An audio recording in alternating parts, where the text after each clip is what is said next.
ఖచ్చితంగా సర్వీస్ నుంచి తొలగించాలని చెప్పి మేము డిమాండ్ చేస్తున్నాం.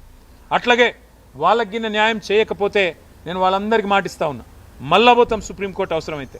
ఎన్హెచ్ఆర్సీ రిపోర్ట్ను కూడా తుంగలో దొక్కుతున్నది ప్రభుత్వం అని చెప్పి సుప్రీంకోర్టుకు పోతాం. సుప్రీంకోర్టులోనే మరి మా లగచర్ల ఆడబిడ్డలకు న్యాయం జరిగేదాకా కొట్లాడతాం. అట్లాగే మరి ఇదే నివేదికలో చెప్తా ఉన్నారు, హోంమంత్రిగా ఉన్న ముఖ్యమంత్రి ఫెయిల్ అయిండు అని దీంతో అర్థమవుతున్నది.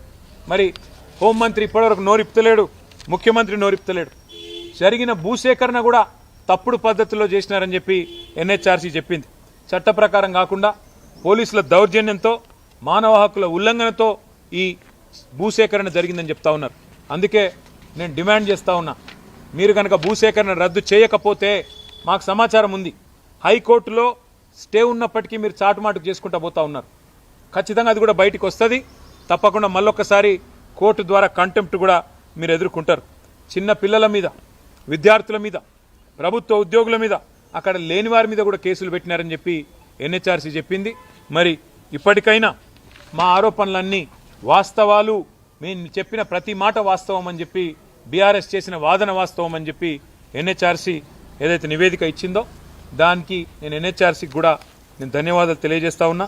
మరి ప్రభుత్వాన్ని నేను కోరుతా ఉన్నా, ముందుకు రండి. నిజంగా రేవంత్ రెడ్డి పాత్ర లేకపోతే, తిరుపతి రెడ్డి పాత్ర లేకపోతే, ఏ పోలీస్ అధికారులు ఓవర్ యాక్షన్ చేసినరో వాళ్ళని వెంటనే సర్వీస్కి వెళ్ళి డిస్మిస్ చేయండి. లేకపోతే మీ పాత్ర ఖచ్చితంగా ఉన్నది, మీరు చెప్తేనే జరిగింది అనుకోవాల్సి వస్తుంది. తప్పకుండా మీరు కనుక చర్య తీసుకోకపోతే 6 వారాల్లో మరి సిఎస్కు డీజీపీకి ఆదేశం ఇచ్చింది ఎన్హెచ్ఆర్సీ. మీరు చర్య తీసుకోకపోతే మేము తీసుకుంటాం, మేము సుప్రీంకోర్టుకు పోతాం. ఈ ఆడబిడ్డలను అన్యాయంగా వదిలిపెట్టం, అగాధం వదిలిపెట్టం. ముఖ్యమంత్రి కూడా రాజీనామా ఎట్లాగూ చేయడు, ఆయన సిగ్గులేనోడు.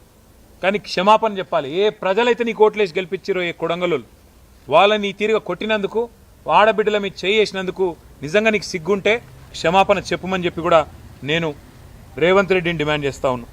అట్లాగే ఇంకా కూడా వేధిస్తూ ఉన్నారని తెలిసింది, ఇంకా కూడా బెదిరిస్తుండ్రట, ఇంకా కూడా పోలీసు వాళ్ళు వస్తుండ్రట, ఇంకా కూడా అధికారులు ఓవర్ యాక్షన్ చేస్తుండ్రట.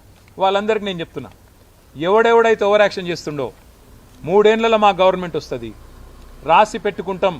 మీ ఓవర్ యాక్షన్లు, మీ అతిలు రిటైర్ అయిపోతే కూడా నేను మళ్ళీ చెప్తున్నా, ఎక్కడున్నా పట్టుకొస్తాం. తప్పకుండా హిసాబ్ కితాబ్ మొత్తం కూడా మేము చేస్తాం. ఎందుకంటే ఈ స్థాయిలో సుప్రీంకోర్టు చెప్పినాక, సుప్రీంకోర్టు రిటైర్డ్ జడ్జి ద్వారా ఎన్హెచ్ఆర్సీ చెప్పినాక కూడా మీరు ఓవర్ యాక్షన్ చేస్తే, హైకోర్టు స్టే ఉండగా కూడా రేవంత్ రెడ్డి ఆడిచ్చినట్టు ఆడితే మేము కూడా తప్పకుండా మీ పద్ధతిలోనే జవాబు చెప్పాల్సి వస్తుంది, గుర్తుపెట్టుకోమని చెప్పి కూడా అధికారులను నేను కోరుతా ఉన్నా.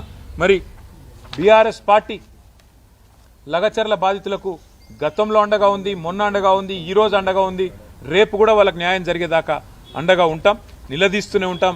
ఈ ప్రభుత్వానికి బుద్ధి వచ్చేదాకా కూడా కొట్లాడుతూనే ఉంటామని చెప్పి కూడా మీ అందరికీ కూడా తెలియజేస్తూ, మరి ఆడబిడ్డలందరూ కూడా ప్రత్యేకంగా మాకు పార్టీకి విరాళం ఇచ్చినందుకు, ఇంత కష్టంలో కూడా మీరు మా గురించి ఆలోచించినందుకు మీ అందరికి కూడా చేతులు జోడించి హృదయపూర్వకంగా నమస్కారం, ధన్యవాదాలు.